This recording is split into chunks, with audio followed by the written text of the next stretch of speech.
दर्शकबिन नमस्कार। मेरो मनपर्ने देशले विश्वकप खेलेकै छैन, प्रधानमन्त्री बालेन्द्र शाह।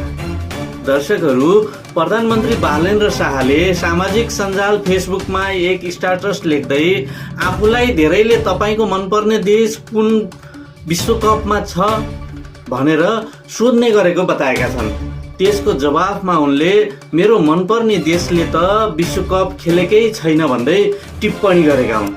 अहिले फिफा विश्वकप 2026 सञ्चालन भइरहेको छ।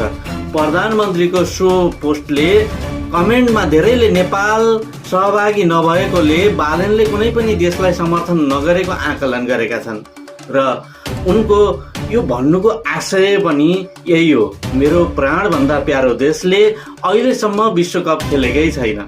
दर्शकहरू, प्रधानमन्त्री बालेन्द्र शाहले भनेको यो भनाइ हजुरहरूलाई कस्तो लाग्यो?